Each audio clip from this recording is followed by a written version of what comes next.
Here's Alan Dershowitz, the Dersh, who is constantly trying to find a position that will get him on television. Wasn't he mad the other day that he got he was claiming that his free speech was abridged because he's not going on television as much? That's what I say every day.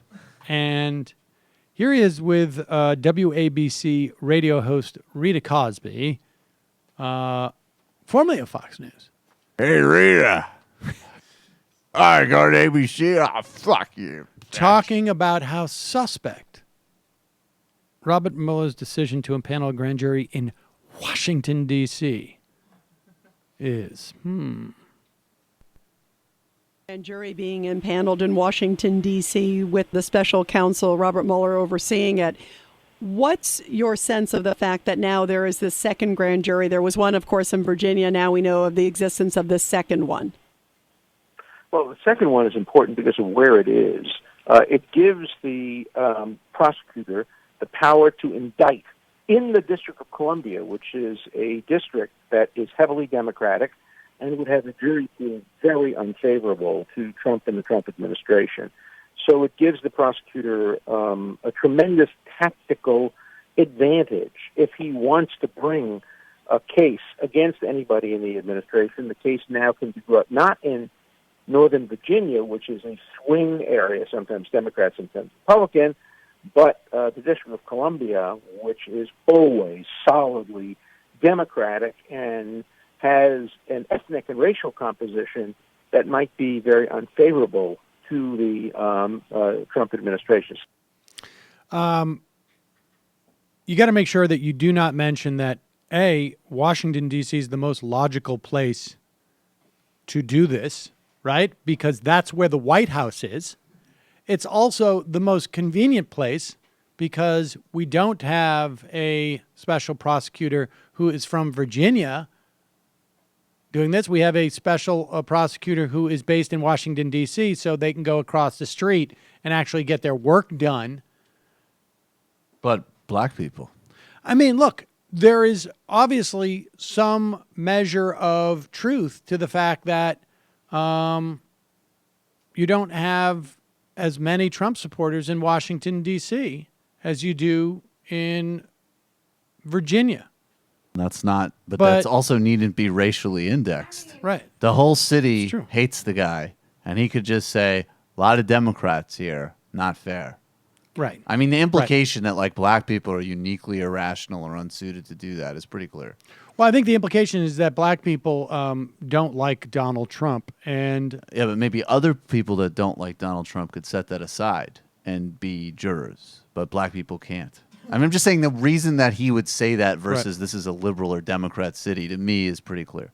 You're going to have to go pretty far into Virginia or Maryland to get a different demographic. It's also a little bit odd that they didn't constitute this in West Virginia or in North Dakota, which would be the obvious places because of all the time that Donald Trump and Trump's organization has spent in the course of their doing business. Just spitballing this. Just spitballing. What about West Virginia? What are the chances that we could do this in that auditorium? Hey, Jeff, you're totally useless and have not done the Attorney General's job, which is obstructing justice on the president's behalf.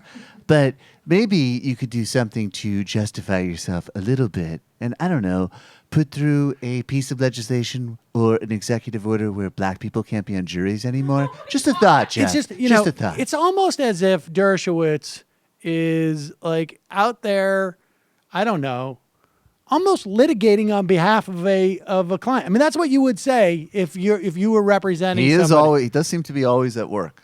He always seems to be at work. Here he is on Ari Melber's show. Well, I'm not going to say denying anything. In fact, he doesn't offer a denial. That's interesting. Let's see what Ari Melber had to ask him. Have you provided any formal counsel to Donald Trump or his aides or accepted any money, or would you consider providing counsel to them? What an insulting question. I mean, have I accepted money? I'm a liberal Democrat. I supported Hillary Clinton. I campaigned for Hillary Clinton. Hold on, pause it. I'm sorry. I'm sorry. I must not have been listening carefully. Will you go back and ask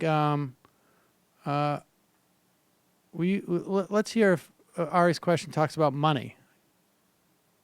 Have you provided any formal counsel to Donald Trump or his aides, or accepted any money, or would you consider providing counsel to them? What an insulting question. I mean, have I accepted money?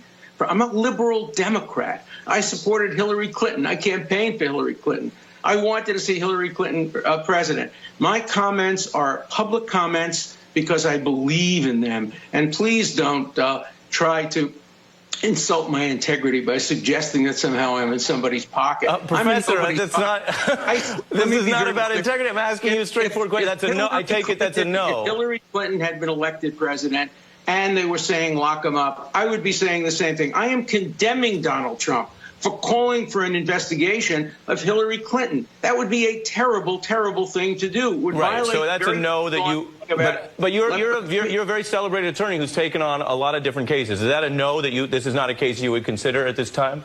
Look, I'm writing a book about this case. It's called Trumped Up: How the Criminalization of Politics Endangers Democracy. That's my point. I am a civil libertarian. I approach this case from the civil liberties point of view. Sometimes my statement helped Democrats, sometimes it helped Republicans. That's not the criteria by which I make statements. I make these statements because I want to protect the civil liberties of all Americans. I want to keep the criminal law narrow. I want to make sure we don't have accordion-like criminal statutes that can be applied to anybody, whether it be Democrat or Republican, if you're their enemy. That's an issue that should concern. Huh. That was a very long answer to a question that was not asked. And what was weird is he did not answer the question he was asked, which is, one part was, did you accept money? But the other part was, have you provided formal advice? And then he only answered, like, if I accepted money. Do you understand that I'm advertising my book here? Which doesn't necessarily mean that I didn't give advice. I don't know. It sounds to me that even in the event someone wanted to litigate this question, that he didn't answer the question. Not fully.